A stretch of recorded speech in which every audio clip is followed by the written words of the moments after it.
Well, good afternoon. We're all doing our part in the fight against this virus. We're all doing our part to slow down the spread. But slowing down the spread isn't enough. The key to beating this virus once and for all, the key to getting things back to normal, is finding a vaccine, finding a cure. Because until we find that vaccine, the fight isn't over. And that's why over a month ago, we made a strategic investment. We put $20 million towards Ontario-based COVID-19 research projects. We armed our best and brightest with the funding and the tools they need. And we made that investment because I believe in the people of this province. Ontario, as I've always said, has the best and brightest in the entire world. We're a place for big ideas, and we can achieve whatever we put our mind towards. From insulin to stem cells to open heart surgery to HIV prevention, Ontario has pioneered life-saving vaccines and treatments. And our incredible scientific, research, and post-secondary community has stepped up in a big way. They've put up their hands. We've received proposals from every corner of this province. And today, I'm proud to announce that we're moving forward with 15 of the most promising proposals as part of the first phase. Proposals like a new rapid testing method put forward by St. Joseph's in Hamilton that would enable 6,000 tests per lab a day. A McMaster study of recovered COVID patients if antibodies remain and continue to fight the virus. A food security project by Western University to study how food retail businesses are impacted by adapting to COVID-19. And a University of Guelph proposal to advance a vaccine. My friends, any of these are groundbreaking projects. They have the potential to be a game changer, not just for Ontario, but for Canada and the entire world. And I want that vaccine to be discovered right here in Ontario. I want us to be the global leaders in this fight, and I know we will be. Ontario is leading the country in clinical trials for COVID-19 treatments and vaccines. We have over 20 trials happening right now. 11 of those have already been approved by Health Canada. Our world-class hospitals, universities, colleges, and brightest innovators are working together and leading the charge. My friends, there's nothing Team Ontario can't do, and we will get through this together. Thank you, and God bless the people of Ontario. Now I'll hand it over to Minister Romano.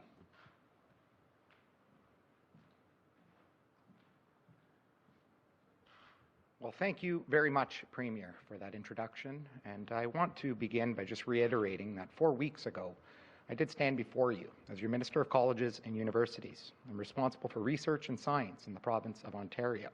I stood before you to announce that Ontario was funding $20 million, additional dollars, in COVID-19 rapid research funding. The dollars were explicitly geared towards serving and empowering and supporting the great work being done by our world-class, best-in-class research facilities and post-secondary institutions in the province of Ontario. Really, our goal were three things. We wanted to empower those institutions across the province. We wanted to support those institutions, and we wanted to leverage the strengths that we know they bring, and we know that they have that world-class expertise.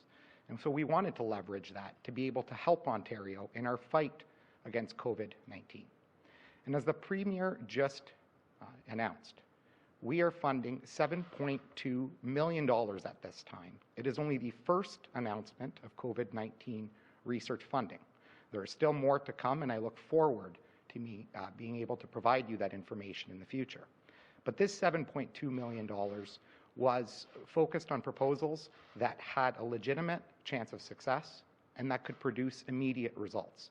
And that was a principal goal that we had for the work being done through these research proposals. And that was of critical importance to us. It's It's also important to stress to you the importance of something that, while not always an impressive term to speak about, it's commercialization. And to put it in its simplest of terms, we want to ensure that when Ontario researchers come up with a breakthrough that is funded by Ontario taxpayers, we want to ensure that the people of Ontario are the first ones in line to gain those benefits. It's also important to speak to you about the process of this entire fund. We have taken a process that would usually take 12 to 18 months, and we have managed to reduce that to a 3-week process while maintaining the integrity of the system and ensuring that there is independence in it as well. This is an incredible feat of modernization that has been achieved by our research sector, by the Ontario Research Fund Advisory Board, chaired by Dr. Jack Galdi, and I really want to thank our peer review committee and Dr. Galdi for the incredible work that they have been able to do at not only creating a modernized process to approving these proposals, but ensuring that the integrity and the independence of that proposal process has been maintained throughout. Thank you again for the incredible work, and I look forward to further announcements that will speak to incredible work that our province is going to be able to do in vaccine development, drug trial and testing, as well as diagnostics. I look forward to being able to share more with you in the future. Thank you. We'll go to the phone line for questions. First question.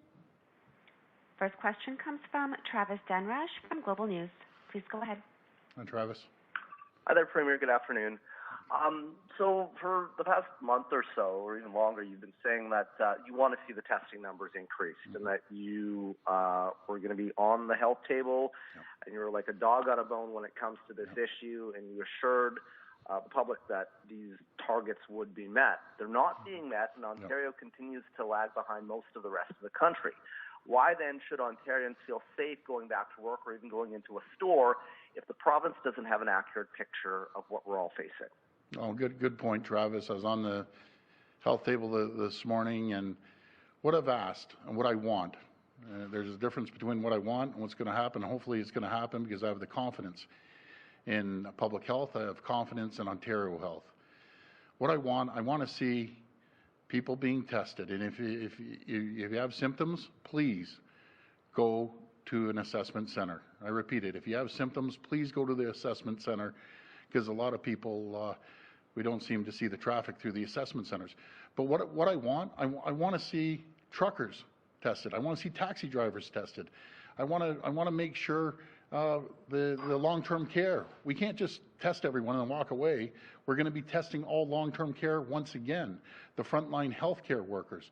We want to go into areas of the automotive sector and start testing people in the automotive sector right across the province. I want to see food processing plants being tested. That's what I want, and I'm confident it's going to happen. As sure as I'm standing here, we're going to make sure we ramp it up. Can I give you an exact date, Travis? I can't.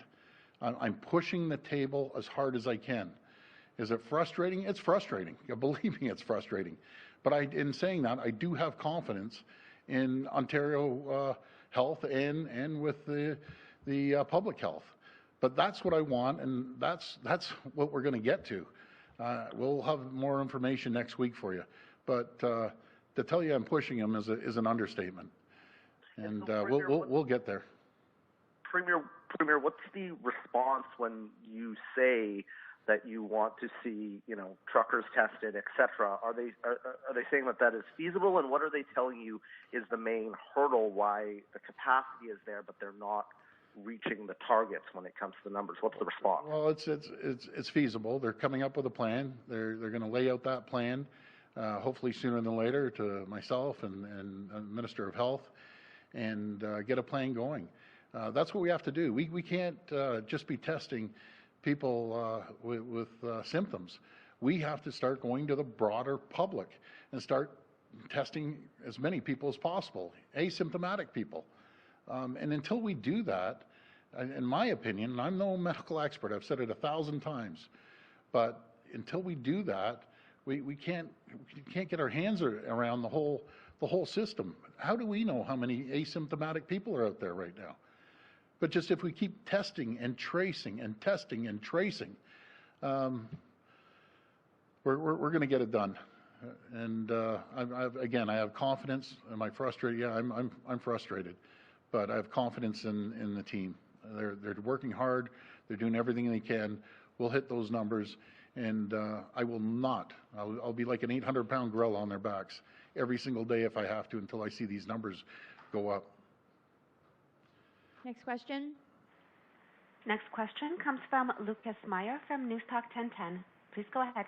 So, Premier, I just want to follow up on a bit of what Travis was asking there, because you just mentioned that there's going to be more coming next week, some sort of announcement next week. Well, that's what I'm asking. Sorry, Lucas, for interrupting. I apologize. That's what I'm asking. They're saying they're going to come back with a plan. I'm confident they'll come back with a plan, and it's all hands on deck. We need to get out there and test. It's critical. Is that plan, Premier, going to include a guideline or a strategy or a date for? It sounds like what you're describing is obviously random testing. So is what you want?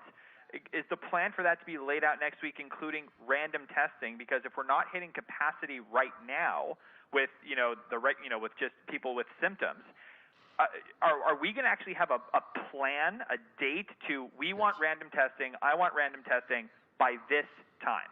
Yes, that's correct, Lucas. And what we're focusing on random testing, as I mentioned, let's go to the trucking association that's been begging to get tested.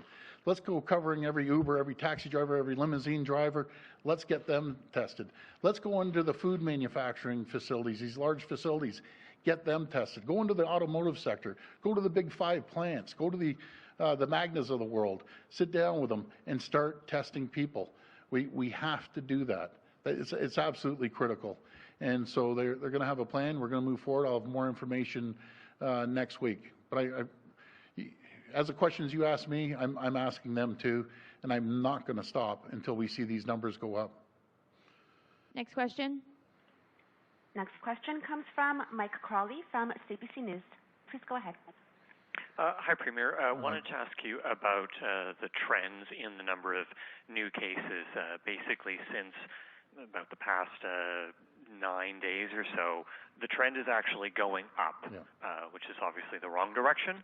At what point do you need to reconsider whether to actually go back and put some further restrictions back in place and slow down the reopening? Well, Mike, I won't hesitate to do that. If the numbers continue to go up, I'm relying on our Chief Medical Officer and the health table to give me that advice. And we've seen it go up over the last, I think it's 5 days now. And the testing, actually, the numbers haven't been there. So that's concerning. I'd understand it if we were testing 25,000 people or 20,000, the numbers creep up and per capita it's down. But that's not the case right now. So it's concerning, but I'm going to rely on medical advice, which I always have been, and I always will rely on medical advice and the science, always.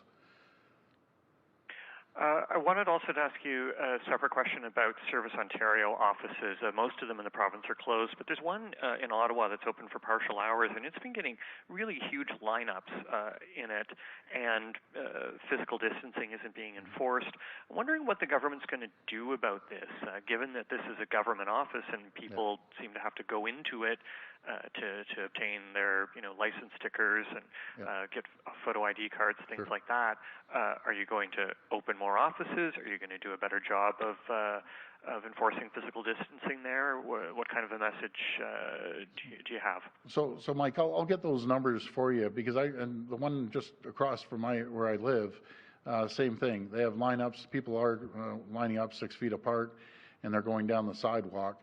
But I'll find out the exact numbers, how many are open, and my question is, why aren't we opening these up? Let's open these up. Practice social distancing. They have to get their sticker. They have to get their pictures for their license. Let's start opening them up. But I'll get that number, so tomorrow, Mike, I'll remember to answer that question for you. How many are open versus how many are closed? Next question. Next question comes from Robert Benzie from the Toronto Star. Please go ahead. Hi, Premier. I just wanted to ask you, you've been saying over the last few days that you are going to come down very hard on commercial landlords who are evicting tenants. Why has your government refused to issue a moratorium on commercial evictions during the pandemic? Well, I first want to give everyone a chance. This is going to roll out next week. I think they can apply May the 25th, if I'm not mistaken. And let's give everyone a chance. I think I've been very clear to landlords, especially the large landlords. That a few of them have messaged me and said, "Yeah, that's fine. We're going to go with the program." But I want to protect the small business owners. Let's give it a shot and see how it goes. I can't measure until we see the program start up next week. And on a related matter, restaurants are really hurting because of the pandemic and the forced closure. Gila Martow, one of your caucus members, made quite an interesting speech yesterday in the legislature where she talked about the need to maybe free up more space, more public space, parking lots, parks, and so on, so that restaurants could expand their patios, amending the rules to expand patios. Is that something that you'd like to see that Ms. Martow was suggesting? It would certainly go a ways to helping people keep their physical distance, I guess, if they can sit outside and have a drink or have a meal or so on. Is that something the government will consider? Well, first of all, I want to give a shout out to Gila. She's incredible. She's a real thinker. She comes up with great ideas all the time, and it's something that we could bring to the health table and ask them, because you're right, the restaurants are hurting. But again, it all goes back to the numbers, especially over the last 4 or 5 days. We see these slowly creeping up. But I'll talk to Gila about that and bring it to the health table. But Gila comes up with great ideas all the time. Next question. Next question comes from Alison Jones from the Canadian Press. Please go ahead. Hi, Premier. Hi, Alison. I wanted to follow up on one of Mike's questions. You're talking about the increases in the numbers that we've been seeing over the past few days. Have you heard any explanations on what is causing that? My understanding is that it would be too soon to really reflect anything from Tuesday's official reopening. Yeah, no, I agree. But if you don't mind, I'm going to hand it over to the Minister of Health. Alison, thank you. Thank you. As the Premier indicated, it is too soon to speculate, to say that it's because of the opening of businesses and so on, because some of this predates the reopening. But we are looking at where the new cases are coming from. The Chief Medical Officer of Health has acknowledged that there has been a slight increase in the number of cases, but he's still satisfied that overall we are on a downward trend. That's the most important thing of all of this. I think on Tuesday we had numbers of 427, then it went to 390. It's 413 today. So there's not a huge increase there. There was a decrease one day. So what we need to see is that gradual downward trend. It's not going to be as if it's all of a sudden going to take a dive and we're going to be down to number 200. It's going to be a slow incremental path. And all things considered, Dr. Williams is of the view that that's where we're headed, and we're taking our cues from him. But we will be watching this very closely as we get into next week, where we're going to really start to see what the effect is on public health from the changes that have happened as a result of stage 1. Then we'll really see what's happening out there in public health, and that will influence where we go from there. And a follow-up for you as well, Minister Elliott. I wanted to ask about contact tracing. Yeah. How is Ontario doing on contact tracing? Did we actually hit that target that was identified for moving to stage 1 of 90% being identified within 24 hours? Yes, we have hit that target. That was one of the key targets that Dr. Williams set for the reopening of stage 1. We're at least 93% now, and we're continuing to make improvements and adjustments to that. So we're very pleased with that number, but there is still more work to do, but we have hit the target, absolutely. Next question. Next question comes from Natasha McDonald from Radio Canada. Please go ahead. Hi, Natasha. Hi, Hi, Premier. With daycare centers likely opening in phase 2, I'm wondering if your government's planning for the mass testing of daycare staff and kids, and if that would be the plan as well for teachers and students once schools reopen? Yes, it will be. Yeah, we want to test as many people as possible, especially anyone around children. That will be in one of the categories that we're going to focus on. Again, nothing's more important. That should be a number one priority, to make sure that we test anyone, not just screening, because we have some vigorous screening involved, but I want to get them tested too.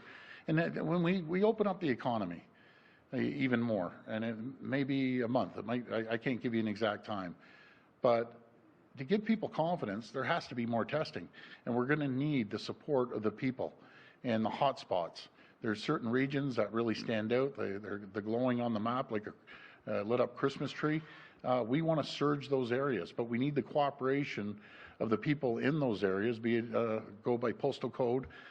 We know those areas, and those are the areas. We bring in a mobile testing van, and we'll just start testing people in those certain areas. I'm obsessed with this testing, as you can tell. I'm a little wound up today because I want to see the testing. Simple. Let's see what happens next week, and let's start getting out there and testing everyone possible. That's the only way we can get our hands around this. Follow up. I want to ask you, Premier, about designated family caregivers. Quebec and Alberta, for instance, have protocols in place to allow them into long-term care homes. As you know, it's not the same as family visits. Caregivers provide quality of life care, harm reduction. So, Premier, I'm wondering why Ontario is continuing to ban essential family caregivers from understaffed care homes. Well, I get, when you say caregivers, are you talking a loved one comes in and takes care of their mother or their father, and they want to help out and be a caregiver? I get lobbied every day about that. But I should hand this over to the Minister of Health. Thank you. Well, we know this is a significant concern for many families. They're very concerned about their loved ones who are in long-term care homes. That I've also been lobbied by a number of people, including concerns that maybe their loved one may have signs of dementia, of Alzheimer's, and they really feel that their life is deteriorating and they're having more and more trouble coping. But the problem is that we've had so many outbreaks in our long-term care homes. Some of them are still red. They still have people from hospitals. They may have the armed forces there helping them. It's still too dangerous to let other people in right now. But this is going to be one of our first priorities, to figure out how that can happen in a safe and healthy way. We are looking at several alternatives, but right now we're not able to do it because we need to protect those residents. We need to make sure, because they are so vulnerable, that we don't let in any other people with COVID-19 or anyone else that can transmit this virus to them. So I know it's really difficult for families, but we just have to be very stringent right now for the next short while. Next question. Next question comes from Randy Rath from CHCH-TV. Please go ahead. Hi, Premier. Hi, Randy. If I could just get you to clarify something that was just discussed. Are you talking about testing kids in daycares and students when they go back to school this fall? No, I'm talking about the teachers, caregivers, and daycare areas. I want to make sure they get tested. Okay. Randy, I want as many people tested as absolute possible. Yeah.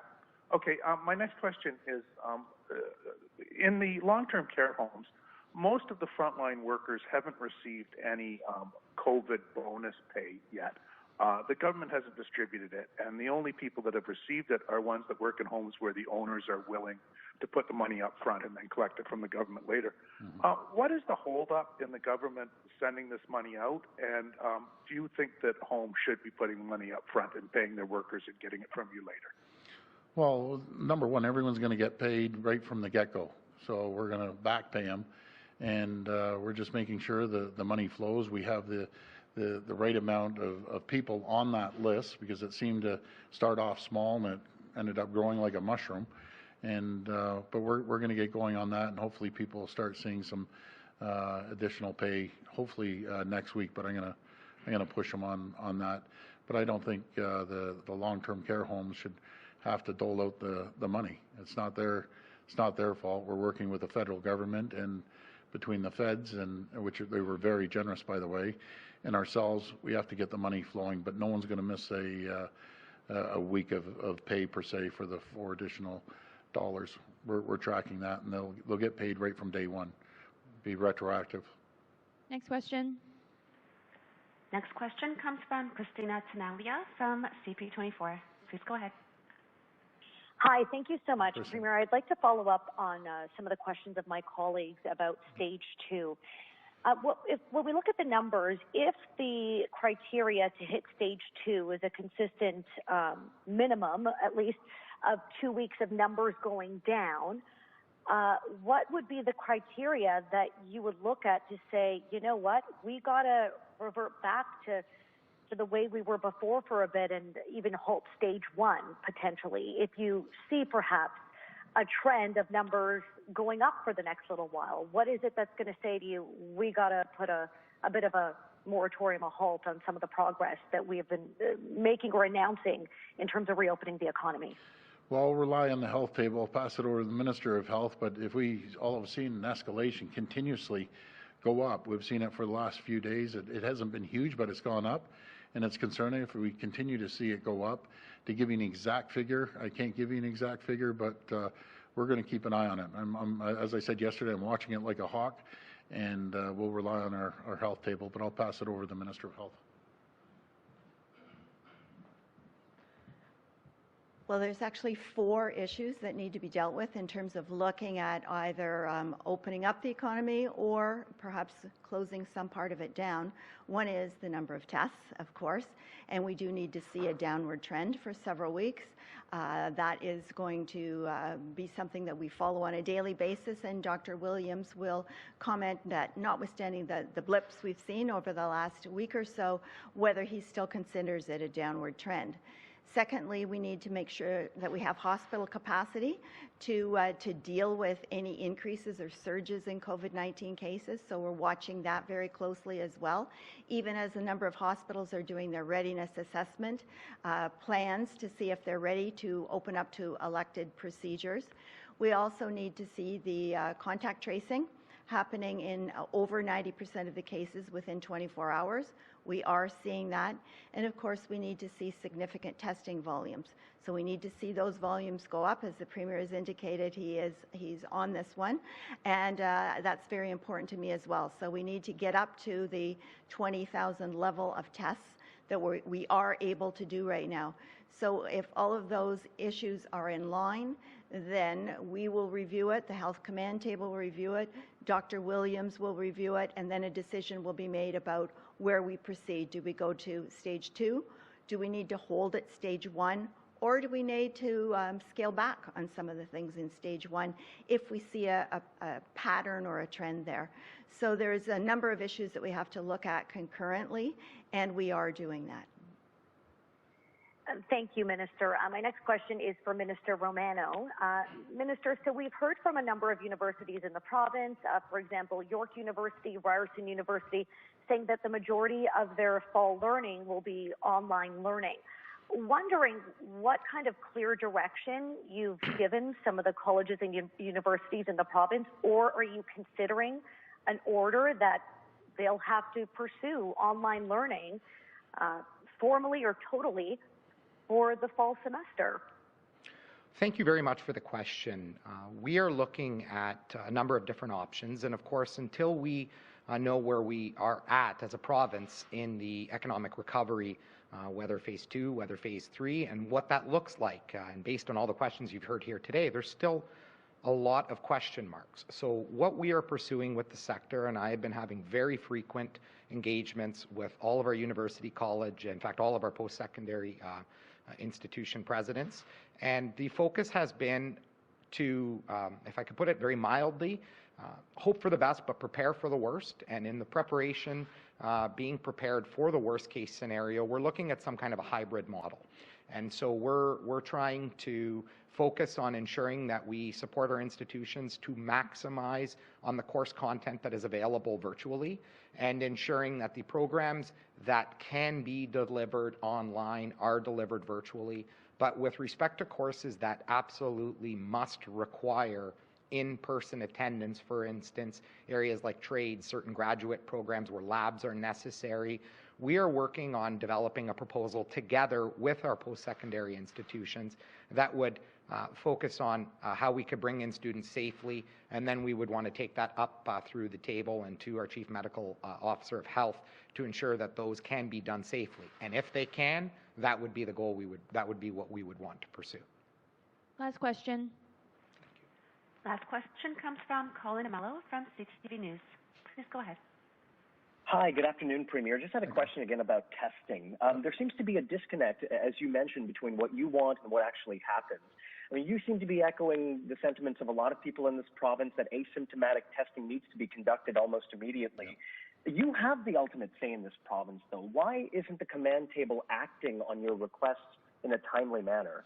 Well, they're going to be acting, Colin, as sure as I'm talking to you right now. They're going to be acting. We're getting they're going to have a plan together, but I'll be on to them. I promise you. We will see the numbers. We saw the numbers jump up to close to 20,000. We never hit that target. We hit the 19, 18, but we need some consistency, and we have to start going into the public to hit those numbers, go back to long-term care, and start testing, especially the frontline healthcare workers over at long-term care. We're going to have to test them again, and just to start doing mass testing. But hopefully I'll have a better answer for you on Monday. But I'm on to them. I promise you.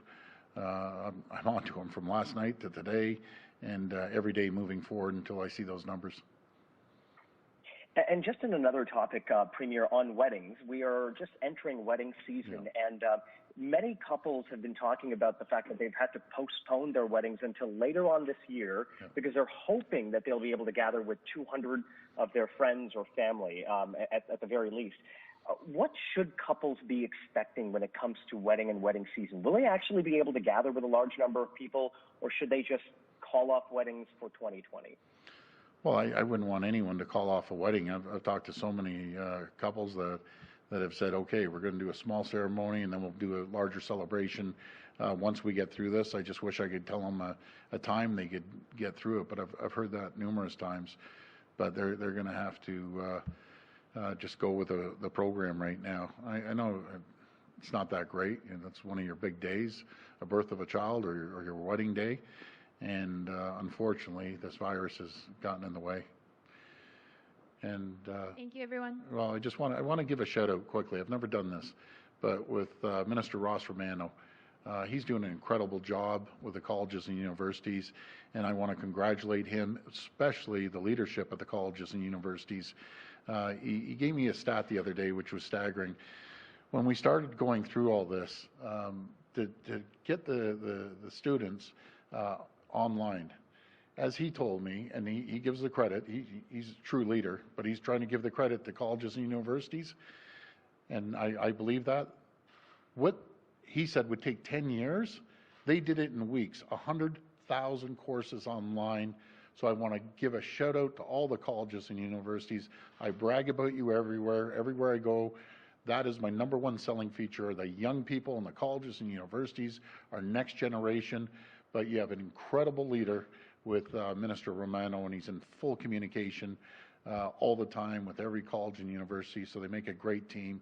And I have all the faith in the colleges and universities to help us come up with maybe a vaccine or other areas. So just a quick shout out to all the students out there. You guys are all champions. Thank you.